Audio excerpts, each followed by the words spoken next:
Hello friends, അപ്പോൾ നമുക്ക് ഇന്നൊരു പാൻ കേക്ക് ആയാലോ. 2 പഴവും 3 മുട്ടയും കുറച്ച് കൊക്കോ പൗഡറും പിന്നെ കുറച്ച് ഗോതമ്പൊടി നല്ല രീതിക്ക് അങ്ങോട്ട് കുഴച്ചങ്ങോട്ട് മിക്സ് അങ്ങോട്ട് വെക്കുക. എന്നിട്ട് വാവയ്ക്കുള്ളത് നമ്മളത് മാറ്റി വെക്കുക. എന്നിട്ട് അതിൽ വേ പ്രോട്ടീൻ ആഡ് ചെയ്യുക. എന്നിട്ട് നമ്മുടെ ദോശ ഇടുമ്പോൾ അങ്ങ് ചുട്ടങ്ങ് എടുത്ത് കുറച്ച് ഹണി ഒഴിച്ച് അങ്ങോട്ട് കഴിക്കുക. പെട്ടെന്ന് ഉണ്ടാക്കാൻ പറ്റുന്ന ഒരു ഹെൽത്തി ബ്രേക്ക്ഫാസ്റ്റ് ആണ്. പിന്നെ വാവയ്ക്ക് കൊടുത്താൽ നമുക്ക് വേ പ്രോട്ടീൻ ഒഴിച്ച് ബാക്കി എല്ലാം സെയിം ആയിരുന്നു. ചോക്ലേറ്റ് ദോശയാണെന്ന് പറഞ്ഞ് വാവക്കൂട്ടനെ പറ്റിച്ച് നല്ല രീതിയിൽ തിരിച്ചു. ചോക്ലേറ്റ് ദോശയാണെങ്കിലും എന്തായാലും ദോശ കണക്കിരുന്നുകൊണ്ട് പിന്നെ വാവ അങ്ങ് കഴിച്ചു. അതിന്റെ ഫുൾ ഹാപ്പി മൂഡിലാണ് വാവക്കൂട്ടൻ.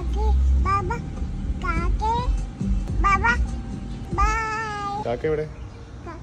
കാക്കയ്ക്കും പൂച്ചയ്ക്കും ടാറ്റയൊക്കെ പറഞ്ഞ് ഞാൻ ജിമ്മിലോട്ട് വിട്ടു. അവിടെ നിന്ന് നേരെ നമ്മൾ ഓയസിസ് ട്രാവൽസിലാണ് പോയത്. അവിടുത്തെ മീറ്റിംഗ് കഴിഞ്ഞ് നമ്മൾ നേരെ പോയത് ഒരു ഷൂട്ട് ഉണ്ടായിരുന്നു. ഷൂട്ടും കഴിഞ്ഞ് നേരെ വാവക്കുട്ടിനെ പിക്ക് ചെയ്ത് നമ്മൾ വീട്ടിലെത്തി ഒരു ടൈപ്പ് ഫ്രൈഡ് റൈസ് അങ്ങനെ ഉണ്ടാക്കുന്നത്. സത്യം പറയുകയാണെങ്കിൽ ഏറ്റവും ഈസി ആയിട്ടുള്ള പരിപാടിയാണ് ഫ്രൈഡ് റൈസ് ഉണ്ടാക്കുന്നത്. അപ്പോഴേക്കും വാവക്കുട്ടിനെ ഉറക്കമൊക്കെ കഴിഞ്ഞ് ഡിന്നർ ടൈം ആകുമ്പോൾ കറക്റ്റ് ആയിട്ട് എണീച്ച് വാവയ്ക്ക് ഒരു ബിരിയാണി അങ്ങനെ ഉണ്ടായി. ഇതാണ് നമ്മുടെ വാവയുടെ ബിരിയാണി കേട്ടോ. ഫ്രിഡ്ജിൽ എന്തൊക്കെ വെജിറ്റബിൾസ് ഉണ്ടോ അതെല്ലാം ഇതിലുണ്ട്. അതും വയറ് നിറച്ച് അടിച്ചിട്ട് എന്റെ ഫുഡ് കഴിക്കാൻ ഞാൻ തിന്നപ്പോഴത്തേക്കും അവിടെ എത്തിയിട്ടുണ്ട് ചിക്കൻ എന്ന് പറഞ്ഞിട്ട്. സോ ഇത്രയുള്ള ഗൈസ്, ടാറ്റാ.